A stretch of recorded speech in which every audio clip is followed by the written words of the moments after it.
Man Mubin nggih. Maju sini loh. Man Rasid, enggak. Assalamualaikum warahmatullahi wabarakatuh. Assalamualaikum warahmatullahi wabarakatuh. Innal hamdalillah nahmaduhu wa nasta'inuhu wa nastaghfiruh wa na'udzu billahi min sururi anfusina wa min sayyiati a'malina. May yahdihillahu fala mudhillalah wa may yudhlil fala hadiyalah.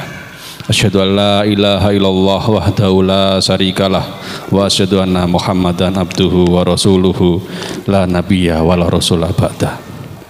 Bapak-bapak, ibu-ibu yang dimuliakan Allah, alhamdulillah kita pada malam hari ini kita diberikan nikmat yang luar biasa, nikmat iman, Islam, dan juga nikmat kesehatan.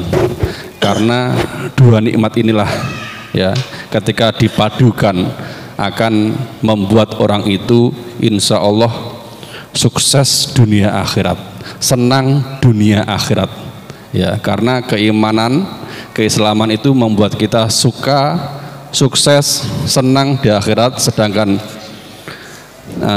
kesehatan membuat kita bahagia di dunia ini.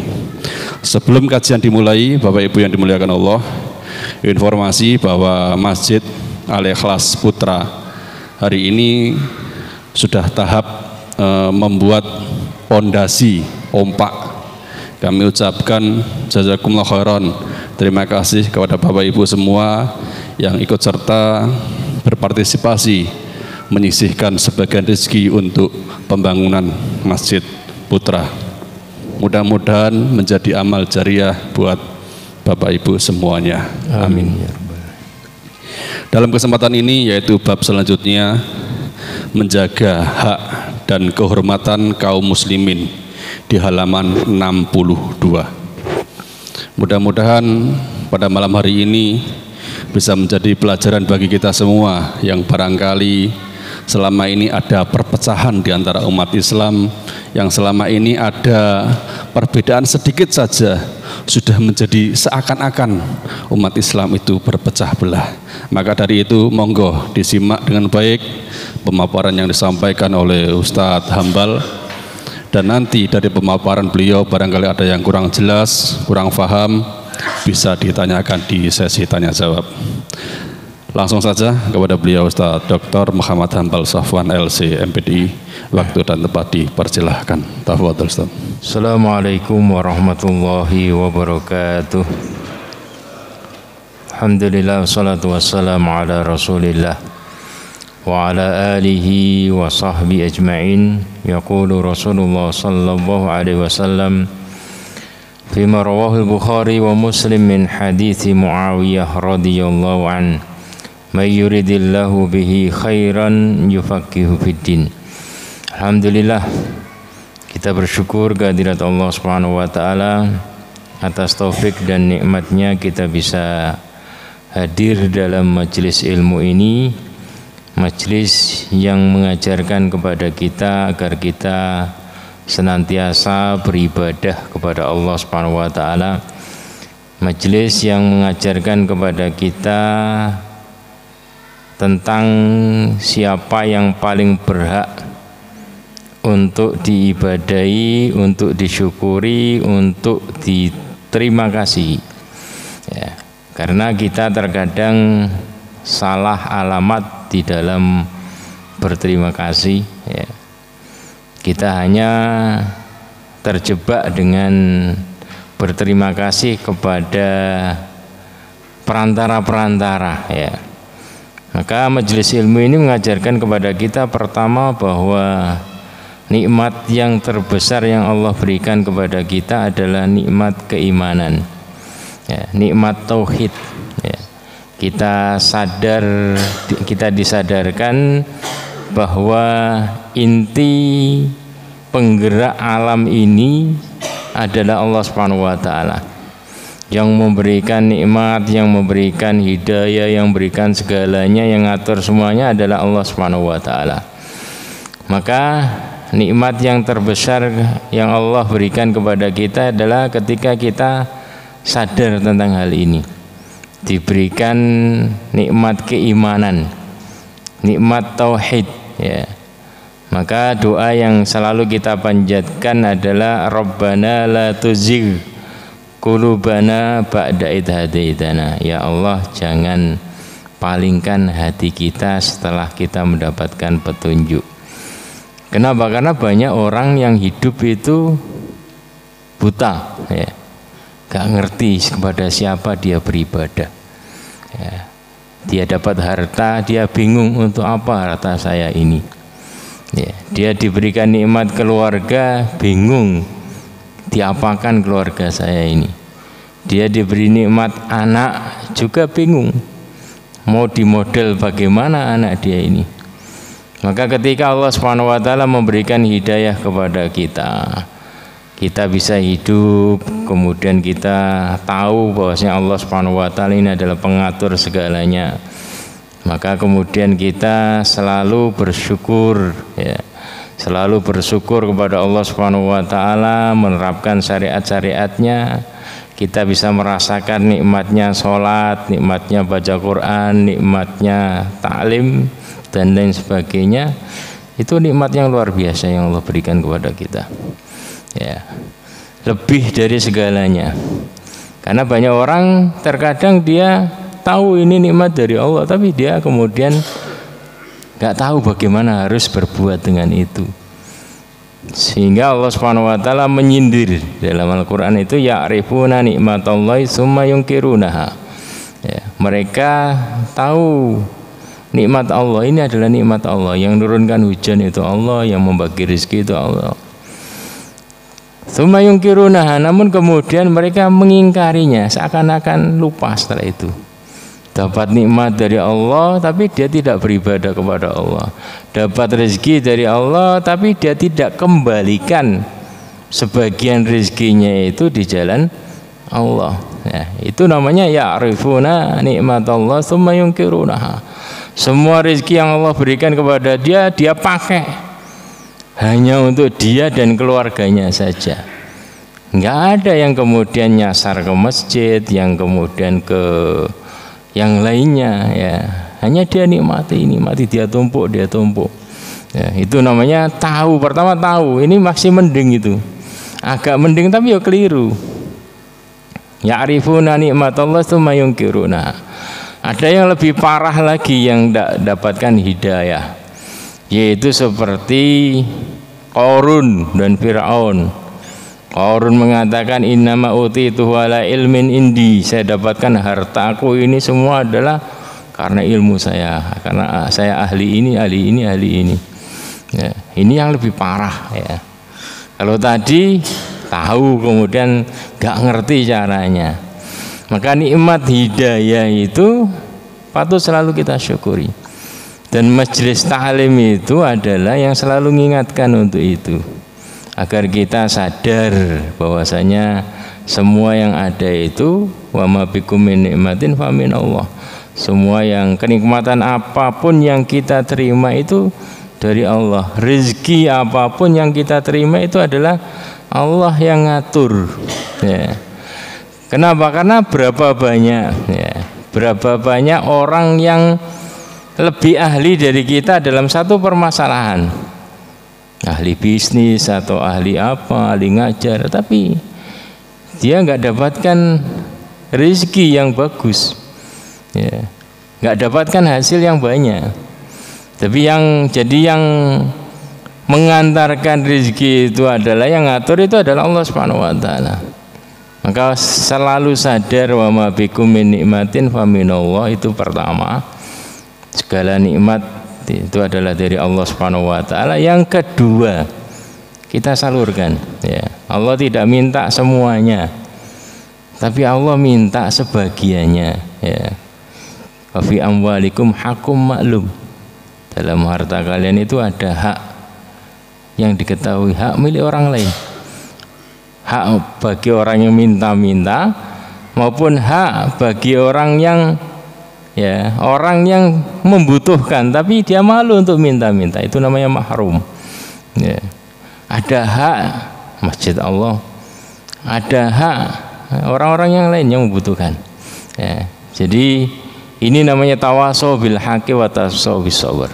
Agar kita selalu sadar bahwa nikmat hidayah, kita disadarkan Allah ini adalah begini.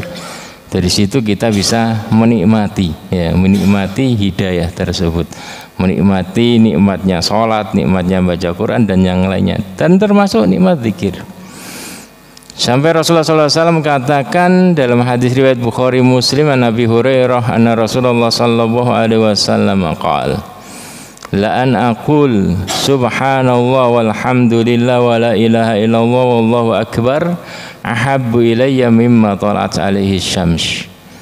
Sungguh aku bisa mengucapkan kata subhanallah walhamdulillah wa la ilaha illallah wallahu akbar, itu lebih aku sukai, lebih aku cintai daripada mimma talat alaihi syams, daripada dunia yang matahari terbit padanya, ya.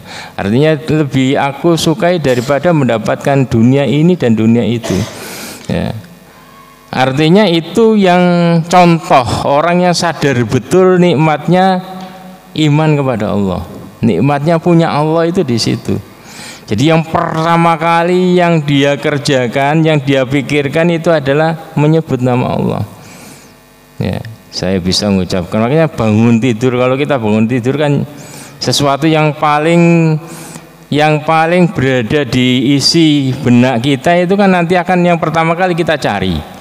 Kalau sekarang yang pertama kali kita cari HP, ya, dan yang lainnya, ya.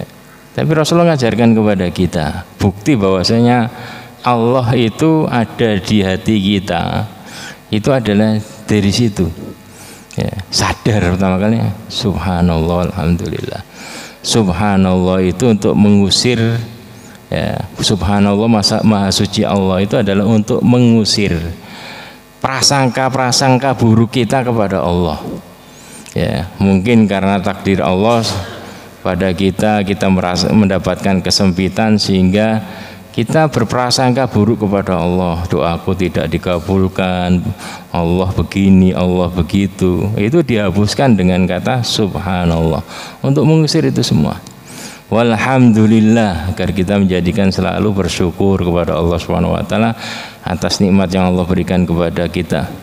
Wala ilaha illallah, dan menetapkan yang patut diibadahi itu adalah Allah Subhanahu wa taala. Wallahu akbar, dan ini memberikan alasan kenapa kita harus beribadah kepada Allah, karena Allah maha segalanya, Allah maha besar, ya. Jadi itu contoh dari Rasulullah, orang yang keimanannya itu hadir dalam hatinya, yaitu berusaha selalu berzikir menyebut nama Allah Subhanahu wa taala, ya. Dan kita akan bisa merasakan nikmatnya iman itu manakala ada keridhaan dalam hati kita. Ridho pada apa? Rasulullah katakan dzaqa ta'mal iman. Orang yang bisa merasakan nikmatnya iman itu adalah beberapa orang berikut ini, yang memiliki kriteria berikut ini, yaitu man radhiya billahi rabba, orang yang ridho Allah sebagai pengaturnya. Jadi semuanya kita kembalikan kepada Allah. Kita hanya berusaha semaksimal mungkin, kemudian kalau itu adalah tidak sesuai dengan kehendak kita, itu namanya takdir, ya. Raditu billahi robba wa bil islami dina. Dan man radiya billahi robba, ya, orang yang merasakan kenikmatan iman itu adalah orang yang mau ridho Allah sebagai Robnya, pengaturnya, Islam sebagai aturan hidupnya, ya. Jadi kalau kita gaya macam-macam, kita gaya hidup kita nggak sesuai dengan tatanan Islam, nah, itu sebagai penghalang, itu menjadikan penghalang kita nggak bisa nikmati sholat, nggak bisa nikmati baca Quran dan yang lainnya, ya. Kalau kita pengen bisa menikmati itu, maka harus radhiya bil islami dina, harus ridho, ya, Islam sebagai aturan hidup, Artinya kita ngoreksi apakah kita dalam mengatur diri kita itu sesuai dengan tatanan Islam, cara berpakaian, cara makan, cara bekerja, cara berkeluarga, berumah tangga, ngatur anak dan yang lainnya apakah sesuai atau tidak. Dan yang ketiga adalah wa bi Muhammadin rasulah, dan ridho Muhammad, Nabi Muhammad SAW sebagai rasul, teladan panutan. Ini kuncinya ya. Jadi kunci kita ini bisa menikmati nikmatnya iman itu adalah manakala kita ini ridho dengan Allah sebagai pengatur kita, ridho Islam sebagai aturan hidup kita, dan ridho Nabi Muhammad sebagai teladan kita. Dan diantara pendorong kita ngaji hadis itu adalah ini, agar kita tahu bagaimana Rasulullah SAW memberikan contoh kepada kita. Karena contoh di dunia ini banyak ya, dan orang bingung ya. Ada contoh ini, ada contoh ini, manusia banyak. Tapi Islam itu memberikan pilihan yang tepat. Dari wahyu itu menghabarkan contoh terbaik itu adalah Rasulullah SAW. Maka ini tuntutan bagi kita untuk mengaji hadis-hadis Nabi Sallallahu Alaihi Wasallam. Dan diantara panduan keimanan ya, jadi iman itu tidak bisa hanya sendiri. Ya, iman itu menuntut ya, adanya keterkaitan antara satu orang beriman dengan orang beriman yang lain. Makanya Allah Subhanahu wa taala berfirman innamal mu'minuna ikhwah. Orang-orang yang beriman itu harus saling terikat ya, ukhuwah, menjalin ukhuwah. Ya, persaudaraan ya, di atas jalinan keimanan. Al arwah junudun mujannadah. Arwah itu kalau dia itu sama, maka dia akan ngumpul. Maksudnya tabiat arwah itu kalau keinginannya sama-sama beriman dan imannya benar, maka dia akan cari teman yang sesuai ya, ngumpul ya. Dan orang beriman tadi seperti itu. Kalau masing-masing dari kita punya kesadaran yang sama, maka Allah Subhanahu wa taala akan mempertemukan ya, mempertemukan. Dan Rasulullah SAW itu mencontohkan seperti itu. Beliau membangun peradaban Islam, membangun Madinah itu mulai dari sini ya, dari jalinan ukhuwah ya, mendongkrak ya, semangat ukhuwah di antara muhajirin dan ansor. Beliau mempersaudarakan antara muhajirin dan ansor, dan bukan sekedar mempersaudarakan, akan tetapi betul-betul tadi harus ada bukti nyata real ukhuwah, saling membantu.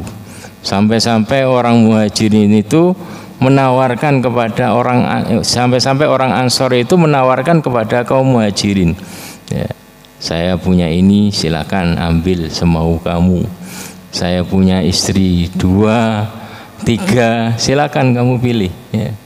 Ya, saya akan ceraikan untuk kamu. Tapi tabiat muhajirin nggak seperti kita, kalau ditawari langsung ya, ya. Oke. Tapi tabiat muhajirin itu ya tadi ya, dia punya kesadaran ya, menghormati juga. Seperti Abdurrahman bin Auf ditawari, saya punya ladang ini itu, silakan pilih yang mana kamu garap ya. Tapi kata dia enggak, tunjukkan saya pasar, saya akan nyari ya. Jadi seperti itu, antara seperti Salman Al-Farisi dengan Abu Darda ya, itu saling kunjung, saling ngasih makan dan yang lainnya ya.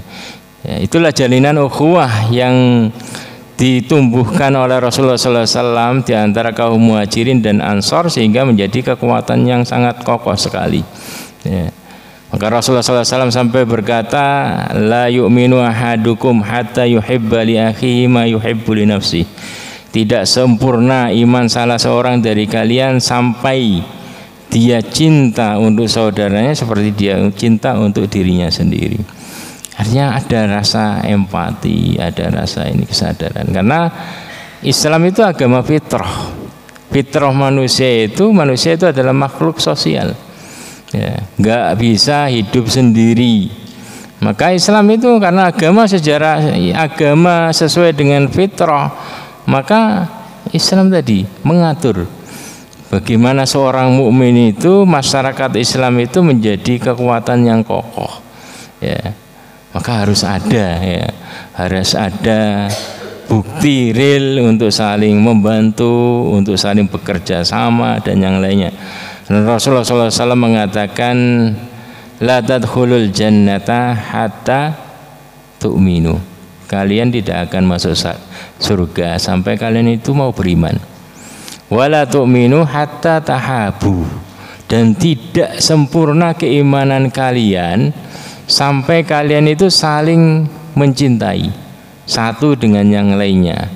Kecintaan yang tidak hanya didasarkan nasab, akan tetapi kecintaan didasarkan pada tadi keimanan, ukhuwah imaniyah. Ya. Wala tu'minu hatta tahabu. Kalian tidak dikatakan beriman secara sempurna sampai kalian itu antara satu mukmin dengan mukmin yang lain itu saling mencintai. Awala dulukum, maukah aku tunjukkan pada suatu amalan, kalau kalian mengerjakan maka kalian akan tahabbtum, saling mencintai. Kemudian beliau melanjutkan afsus salam bainakum. Ya, sebarkan salam di antara kalian. Ya, jadi salam itu adalah ucapkan assalamualaikum. Atau diterjemahkan oleh orang Jawa itu saling sapa. Ya, jadi Jawa itu Islami betul itu tabiat itunya. Saling sapa. Ya, nyapa meskipun itu jelas mau ke sawah, ditanya ke sawah, ya sudah jelas ke sawah. Dan jalan ke pasar, ditanya ke pasar. Ya. Ditambah lagi kalau ditambahi dengan doa assalamualaikum. Ya. Maka ini sebagai kunci, ya. Kunci bagaimana seorang mukmin dengan mukmin yang lain menyapa. Itu awal mula, awal pembuka. Mengucapkan salam, saling mendoakan, kemudian saling bantu. Ya. Terlebih kalau tadi ini kemudian dikuatkan dengan adanya proyek bersama. Ya, ada proyek lillah bersama, mungkin bangun masjid, mungkin apa dan yang lainnya. Ya. Dan Rasulullah SAW membangun persaudaraannya itu, persaudaraan Muhajirin dan Ansor itu terpusat di masjid. Maka pertama kali yang beliau bangun itu adalah Masjid Nabawi. Beliau singgah di Kuba, beliau bangun Masjid Kuba. Beliau singgah kemudian beliau sampai di Madinah, di Yasrib, beliau bangun Masjid Nabawi. Dan beliau ngecek ya, yang sholat itu siapa, mana, kemudian gak hadir siapa dan yang lainnya. Nah, sehingga itu masjid bisa betul-betul berfungsi itu. Ya, masjid betul-betul merasa ini milik bersama, siapapun boleh infak di dalamnya dan semua bisa merasakan nikmatnya masjid tersebut. Ya, menjadi pusat. Ya. Dan itu adalah kajian kita pada malam hari ini, yaitu tentang bab menjaga hak dan kehormatan kaum muslimin. Artinya kaum muslimin itu punya hak yang harus dihormati dan mereka juga punya perlindungan. Ya, selama mereka kemudian beriman, maka mereka wajib dilindungi, mendapatkan perlindungan, yaitu perlindungan darah, perlindungan harta, perlindungan kehormatan. Hadis yang pertama, an Abi Musa radhiyallahu anhu qala Rasulullah sallallahu alaihi wasallam, al mu'min lil mu'min kal bunyan yashuddu ba'duhu ba'dan wa syabbaka baina asabihi. Ya. Rawahul Bukhari wa Muslim.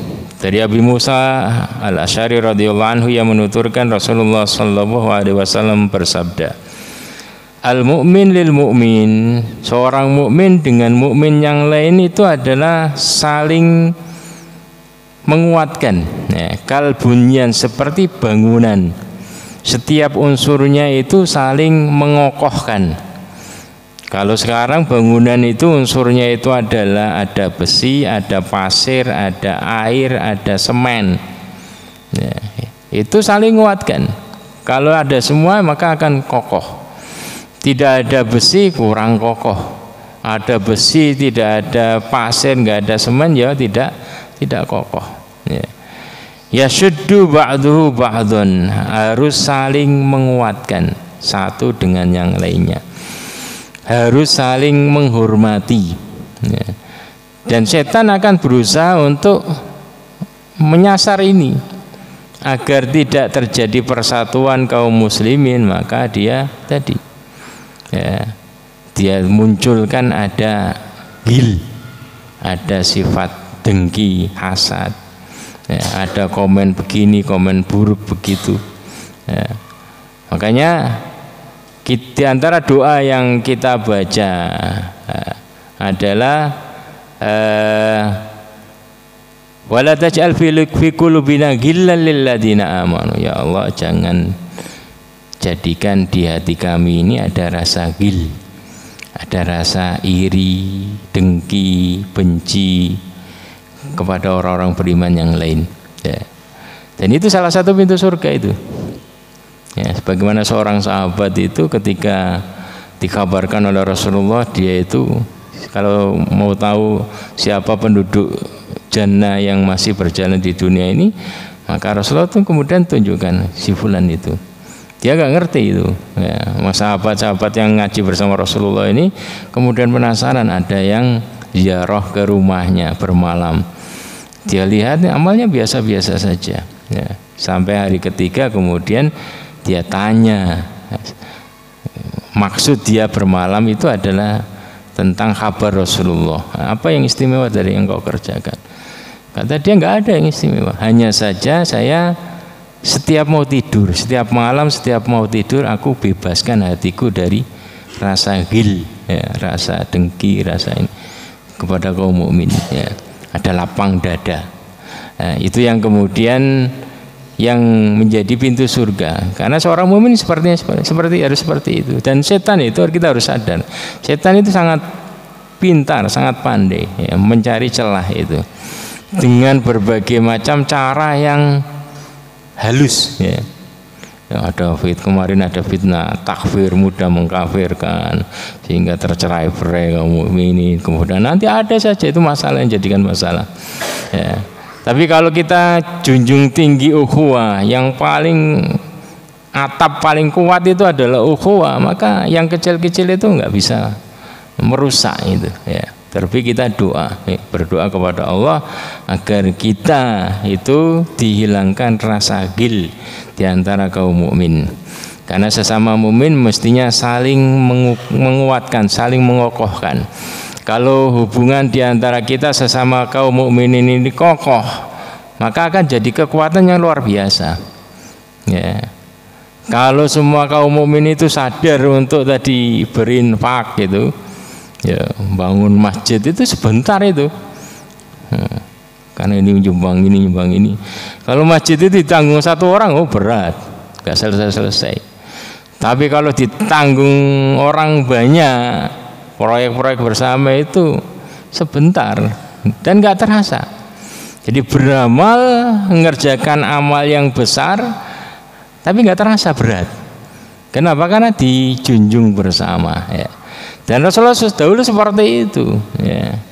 Nggak ada kas itu. Ya, nggak ada kas. Jadi Rasulullah SAW kalau dapat infak langsung beliau bagikan segera. Sampai ketika beliau itu sholat zuhur, kemudian teringat di rumah ada emas yang tadi yang harus dibagikan. Langsung habis sholat itu langsung beliau bagikan karena banyak. Selesainya sampai sholat asar. Selesai asar beliau kemudian mengqadha sholat sunnah zuhur ba'diyahnya itu. Karena tadi itu. Jadi nggak nyisahkan beliau. Ya. Kalau beliau butuh sesuatu maka beliau lelang. Ya, kalau beliau butuh sesuatu maka beliau, siapa yang mau ini, kita mau perang Tabuk, ya, siapa yang mau nyumbang pada nyumbang semua. Nanti itu lagi seperti itu. Ya. Itu gaya Rasulullah SAW di dalam menggerakkan. Jadi tidak kas itu enggak berhenti lama, kas infak itu. Ya, karena kalau berhenti lama itu ya kasihan yang infak, karena dia hanya mendapatkan pahala sedekah toh. Syariahnya belum, karena belum dinikmati. Selama itu dinikmati kaum mukminin, baru ngalir. Kalau hanya nongkrong di kas, ya, di kas masjid, kas ini, ya hanya dapat pahala sedekah. Ya. Jadi seorang mukmin harus seperti itu. Sampai beliau contohkan, ya, beliau contohkan wasyabbaka baina asabi. Kemudian beliau merajut jari jemari tangan beliau. Ya. Wasyabbaka baina asabi. Ya. Itu menunjukkan harus saling menguatkan, mengokohkan. Dan ini tidak akan terjadi kecuali ada kesadaran bersama, ada rasa plong, dan ada husnudzon, ya, husnudzon dengan sesama kaum mukminin. Ya, kita kedepankan husnudzon, ya, karena setan itu akan bermain-main dengan prasangka. Makanya Rasulullah katakan iyyakum wadzon fa inna dzanna akdzabul hadis. Hati-hati dengan prasangka buruk. Karena prasangka itu adalah sesuatu yang paling dusta, ya, perkataan yang paling, ucapan paling dusta itu ucapan yang berasal dari prasangka. Ya. Jadi Rasulullah SAW mampu menjadikan bangsa Arab ini bangsa yang kuat, padahal sebelumnya itu bangsa Arab ini adalah bangsa yang tercerai-berai. Kenapa? Karena bangsa Arab bangsa yang sukanya tawuran, ya, sedikit-sedikit tawuran, perang, sedikit-sedikit perang, tawuran. Ada masalah sedikit Rasulullah datang. Sehingga Arab ini negara yang nggak dijajah. Kenapa? Karena nggak tertarik padang pasir, kemudian nggak ada peradaban. Karena peradabannya itu adalah peradaban tawuran. Ya. Jadi kalau seperti desa gini, tentram ayem, maka ada bisa nggarap ini, nggarap tanah macam-macam, ya. Ada ini, ada kekayaannya, ya. Tapi kalau bangsanya itu hanya bangsa ya sukanya tawuran, ya nggak ada hasil itu, ya. Karena seorang itu tidak akan menghasilkan kecuali setelah tentrem cara berpikirnya, kemudian garap dengan tekun baru berhasil. Jadi daerahnya ini gersang padang pasir, sukanya hanya tawuran, sehingga tidak diperhitungkan oleh dunia. Waktu itu yang berkuasa adalah Romawi dan Persia, itu enggak, Mekah, Madinah itu enggak dijajah, karena seperti itu. Dan Rasulullah SAW hadir untuk memberikan bukti bahwasanya Islam itu bisa mendongkrak, dan betul, ya, beliau bisa menyatukan Aus dan Khazraj di Madinah. Kemudian beliau satukan Muhajirin dan Ansor, membangun kekuatan, mampu mengalahkan Quraisy, kemudian mulai menundukkan Persia, Romawi, sehingga menjadi kekuatan besar. Dan itu bermula dari satu kata, yaitu ukhuwah, ya, menjunjung tinggi persaudaraan, menjunjung tinggi proyek bersama lillah, ya. Jadi harus ada, maka ukhuwah itu akan mulai, ya, akan bisa berhasil ketika ada proyek bersama lillah itu, sehingga menyalurkan hartanya, ada yang ini begini. Nah, jadi makanya dijadikan proyek bersama itu adalah fisabilillah, ya. Pada masa Rasulullah mulai nundukkan ini, nundukkan ini, dan saling membantu, ya. Kemudian dan Rasulullah SAW juga beliau mengatakan, man hamala alaina silah falaysa minna wa man ghassana falaysa minna. Barang siapa yang membawa pedang, ya, membawa senjata kepada kami, barang siapa yang memusuhi sesama kaum mukminin, itu bukan dari golongan kami. Karena Islam itu adalah agama dinus salam, agama ketentraman, ya. Maka kemudian beliau lanjutkan lagi, waman ghassana, barang siapa yang menipu kami, yang menipu kaum mukminin, itu bukan dari golongan kami. Kenapa? Karena seorang mukmin itu harus saling membantu, saling mengingatkan, saling membantu. Dan hari ini yang ukhuwah ini nggak ada itu, sehingga yang bermunculan itu ada modus-modus baru penipuan. Ya, nipu gaya ini, nipu gaya ini, ya. Selalu hadir itu. Itu kenapa? Karena tadi kesadaran untuk ukhuwah itu nggak ada.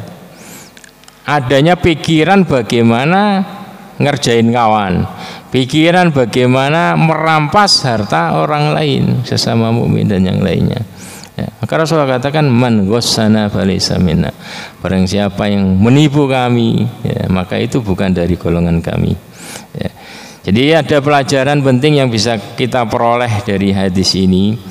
Yang pertama, hadis ini menjelaskan kepada kita tentang pentingnya menjaga ukhuwah Islamiyah, ya. Pentingnya menjaga ukhuwah Islamiyah. Dan banyak hadis Rasulullah SAW yang menjelaskan kepada kita bahwa setiap mukmin itu punya hak-hak yang harus dihormati, yang harus ditunaikan, yang harus dijunjung tinggi.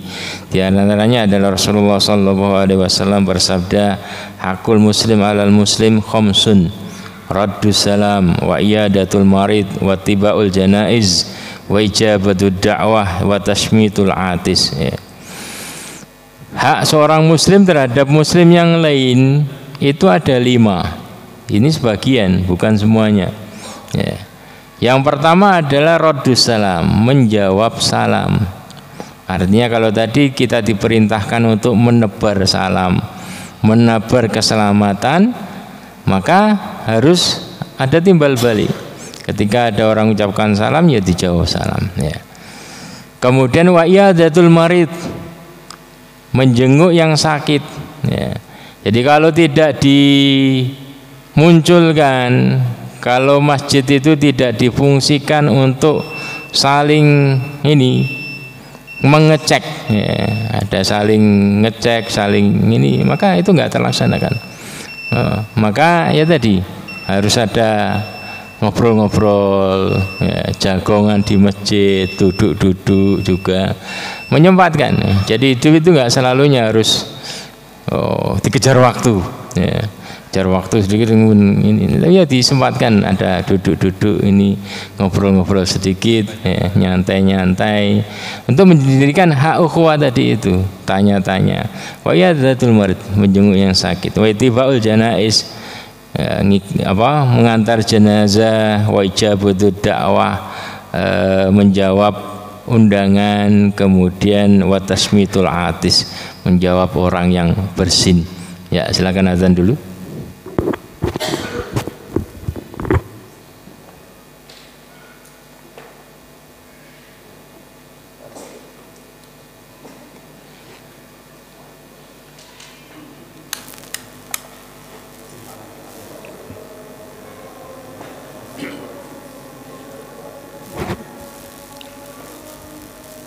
Allahu Akbar, Allahu Akbar, Allahu Akbar, Allahu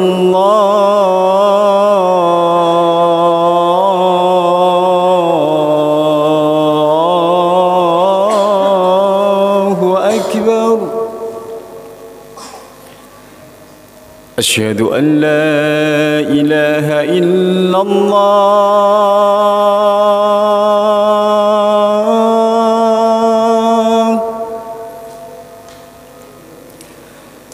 أشهد أن لا إله إلا الله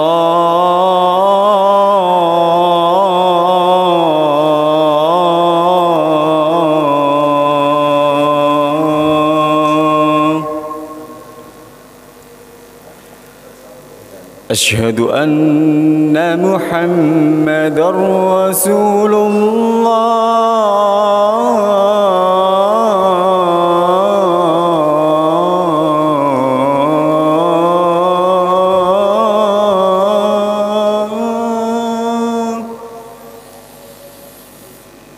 أشهد أن محمدا رسول الله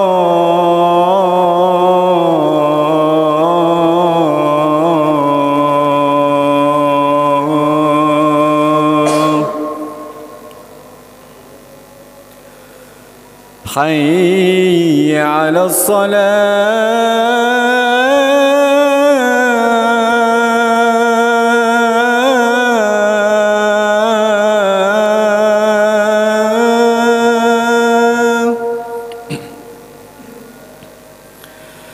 حي على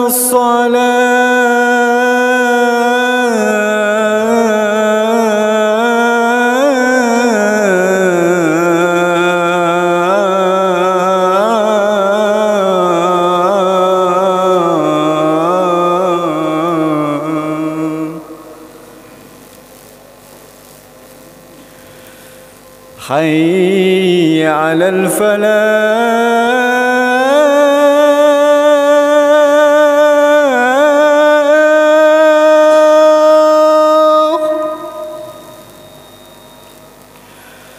حي على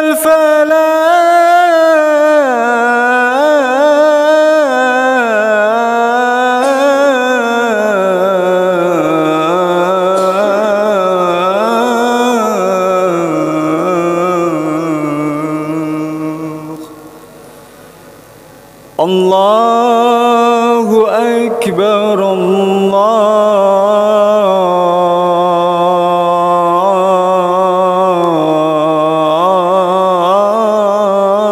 الله أكبر لا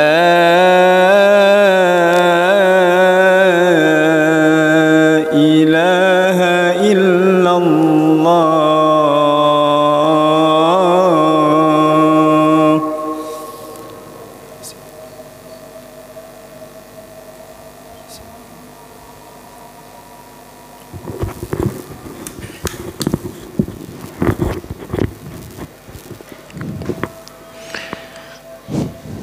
Ya, kita lanjutkan sebentar. Kemudian dalam riwayat Muslim, Rasulullah SAW bersabda, innal muslim idza ada akhahul muslim lam yazal fi kharfatil jannah hatta yarji'. Ya.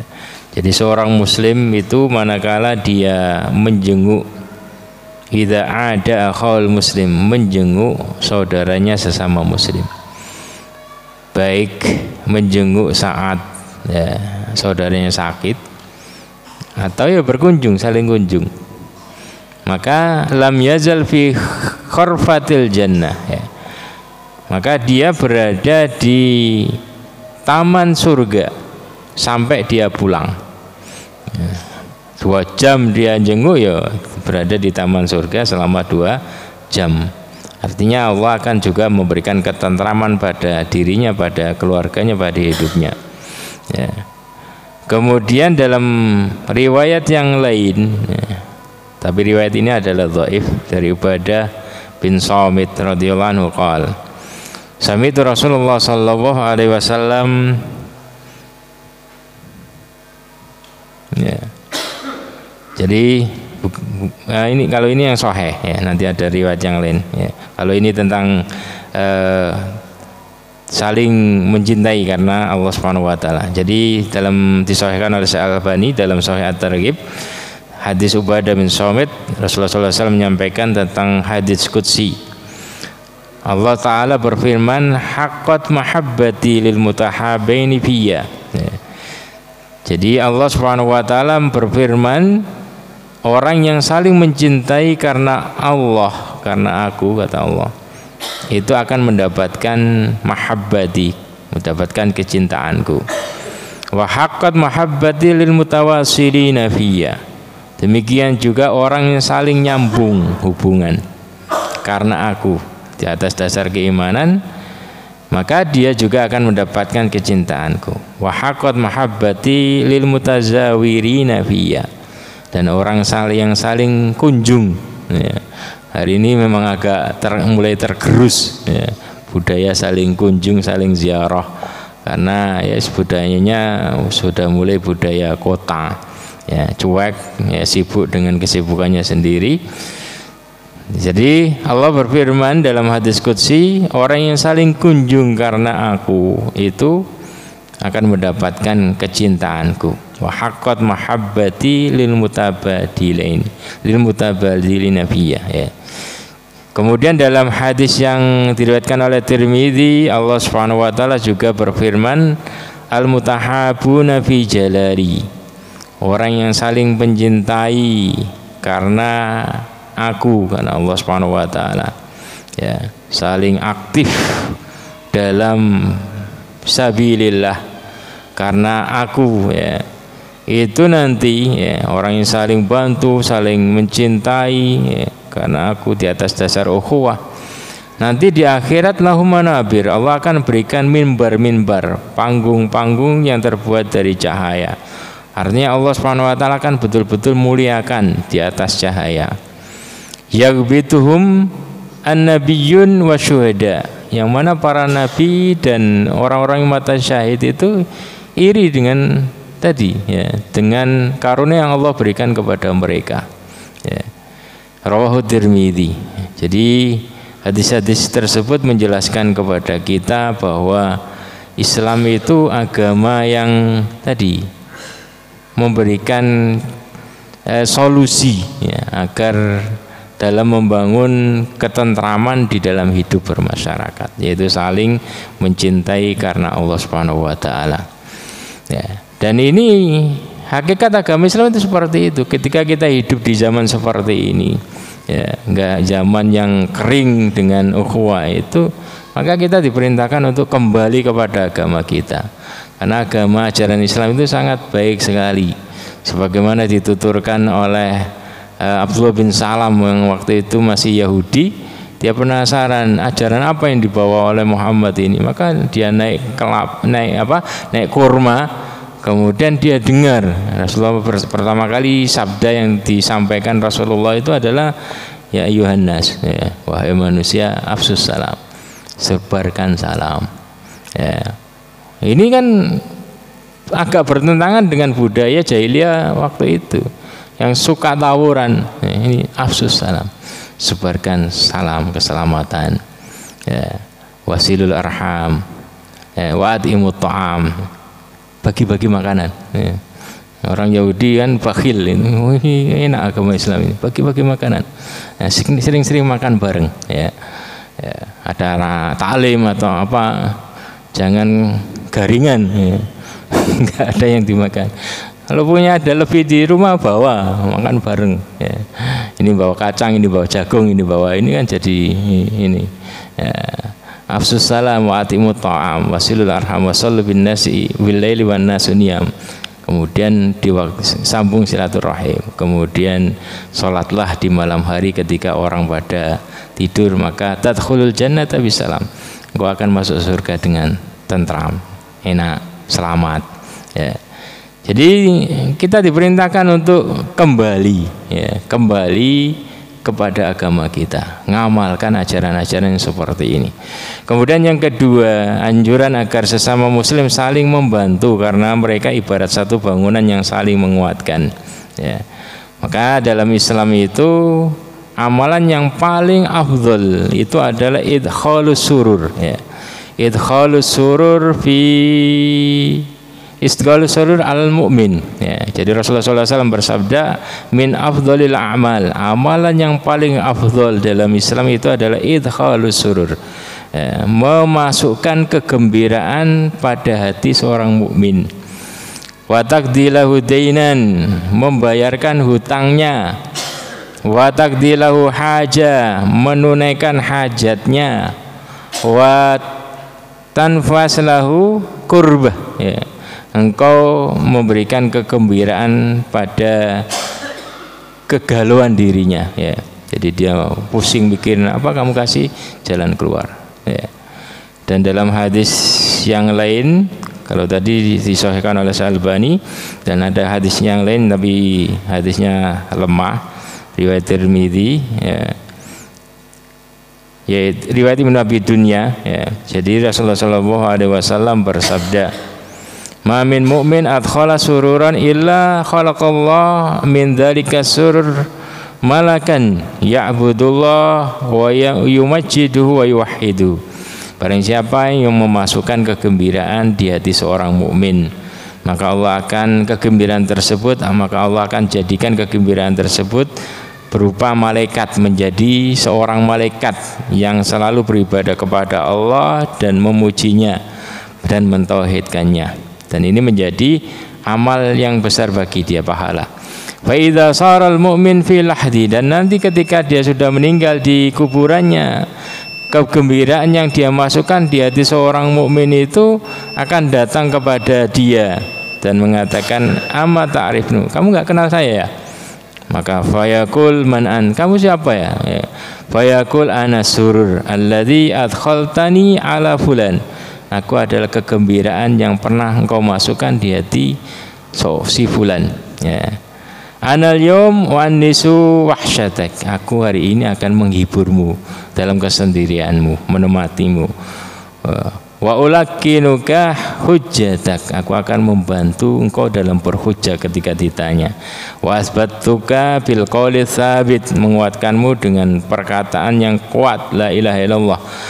Wa asyhadu 'alaika masyhadul qiyamah wa syafi' 'alaika min rabbika wa urika manzilataka fil jannah, aku akan membantumu untuk memberikan syafaat di sisi Rabbmu, menampakkan bagaimana kedudukanmu nanti di surga.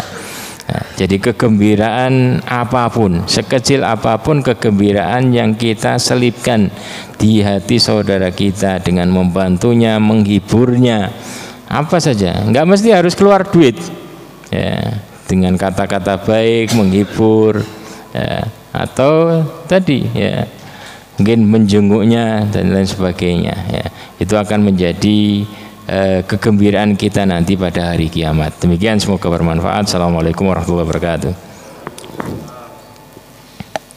Demikian tadi yang disampaikan oleh Ustadz Hambal. Monggo dari pemaparan beliau barangkali ada yang perlu ditanyakan.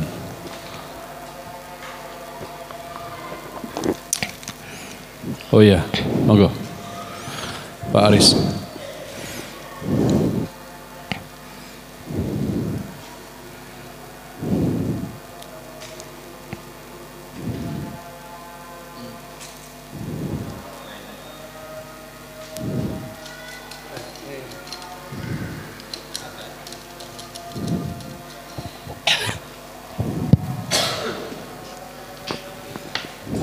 Assalamualaikum warahmatullahi wabarakatuh. Waalaikumsalam warahmatullahi wabarakatuh. Yang pertama saya ucapkan jazakumullah khairan kepada Ustadz Budi yang menyediakan waktunya untuk bertanya. Afwan Zat, saya ini bertanya tentang tadi sekilas disampaikan bahwasanya Rasulullah itu sampai mengqadha salat ba'diyah. Lah itu kan gara-gara peristiwa Rasulullah membagikan hartanya emas tadi ya. Nah, apakah itu bisa dipahami bahwa ketika Rasulullah itu sholat teringat perkara di luar sholat itu, Tad? Jadi apakah ingatan itu muncul ketika Rasulullah sholat kok sampai enggak ba'diyah dulu gitu, Tad? Kok langsung ini? Afwan, monggo dijelaskan, Tad. Iya. Yeah. Jadi ingat kan nggak mesti mengganggu kehusyuan. Jadi kita berhusnudzon kepada Rasulullah SAW. Berarti Rasulullah sholatnya seperti kita, bulat mikirin. Ya, kita berhusnudz. Beliau teringat ya, teringat. Boleh jadi teringatnya ketika setelah salam atau ketika sholat sekilas. Oh iya, ya, maka kemudian beliau segerakan setelahnya. Jadi seperti itu. Jadi dan apakah kita boleh niru beliau di dalam mengqadha ba'diyah zuhur? Jadi istrinya ini kemudian bertanya, ya Rasulullah, apakah kita juga bolehkah kita melakukan seperti itu ketika kita lupa ba'diyah zuhur kemudian kita qadha setelah asar? Maka Rasulullah SAW katakan tidak, artinya itu khusus beliau melakukan seperti itu karena tidak ada sholat sunnah setelah sholat asar, ya. Jadi beliau kadang tadi ya, seperti dalam dohir hadisnya ya, seperti beliau teringat. Cuman kita kan pakai adab, dengan beliau, dengan Rasulullah SAW. Yaitu kita berhusnuzon. Boleh ingat mungkin setelah salam atau ingat sekalian, tapi beliau tetap khusyuk di dalam sholat. Ya. Atau yang selanjutnya atau kesimpulan yang lainnya, karena Rasulullah manusia biasa. Ya. Bagaimana cara beliau? Karena kalau beliau sekelas malaikat, kita nirunya susah. Ya. Jadi Rasulullah SAW juga kadang seperti kita teringat, tapi beliau mampu mengendalikan. Ya, beliau betul-betul menjaga kekhusyuan beliau. Ingat disimpan, tapi makanya setelah sholat salam kemudian beliau segera menuntaskan itu.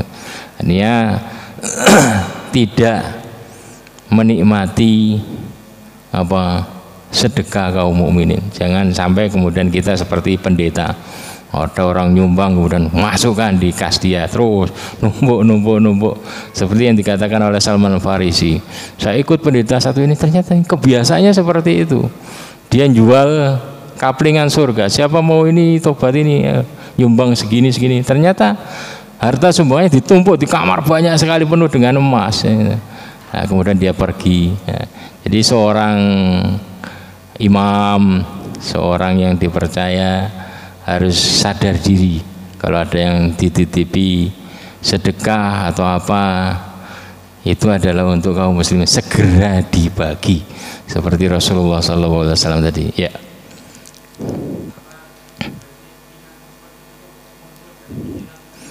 Ya, jadi setan itu pinternya setan dalam mengganggu itu. Ketika kita di luar sholat nggak ingat itu. Ketika sholat, ya, hadir semua yang kita lupa. Makanya itu kemudian Imam Abu Hanifah pernah ngakali setan. Maksudnya begini, ya. Ada orang tanya, wahai imam, saya itu dulu kan nyimpan hartanya kan nggak ada bank atau apa ya, nyimpannya itu dikubur di tanah. Saya itu ini punya harta terus saya kubur di tanah, tapi saya lupa di sebelah mana ya saya kubur. Kata Imam Abu Hanifah, nanti malam kamu sholat tahajud. Ya. Betul, dia sholat tahajud, ingat semua proses dia ngubur, jadi ketemu di situ. Itu artinya setan itu hadir dengan ingatan ketika kita sholat. Nah, makanya dalam hadis itu diantara keutamaan sholat sunnah wudu, man tawadda'a nahwa wudu'i hadza summa shalla raka'atain la yuhadditsu fihi ma nafsahu ghufira lahu ma taqaddama min dzambi. Barang siapa yang wudu seperti wuduku ini kemudian dia sholat 2 rakaat dan tidak la yuhadditsu fihi ma nafsahu, dalam 2 rakaat itu dia tidak ngobrol dengan dirinya sendiri. Kita kan biasanya ngobrol, oh ini kayaknya seperti ini, ngobrol. Nggak keliru sholatnya karena kita sudah hafal. Ya, itulah pintarnya setan. Kamu jasadmu boleh sholat, tapi pikiranmu nggak boleh sholat, kan gitu. Ya, kita berjuang agar memperoleh kekhusyuan kita ketika sholat. Ya, jadi terkadang seperti itu, setan datang dengan ingatan-ingatan ketika kita sholat. La yuhadditsu fihi ma nafsahu ghufira lahu ma taqaddama min dzambi. Dalam 2 rakaat dia tidak berbicara dengan dirinya sendiri, maka diampuni dosa-dosa yang telah lalu. Ya. Ya, selanjutnya ada pertanyaan dari ibu-ibu. Ustadz, apa hukumnya mengirimkan bacaan Al-Fatihah kepada orang yang sudah meninggal?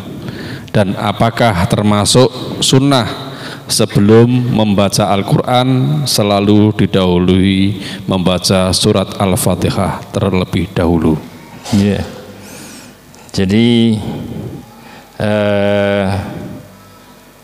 fa inna asdaqal hadisi kitabullah khairul hadi hadi Muhammadin sallallahu alaihi wasallam.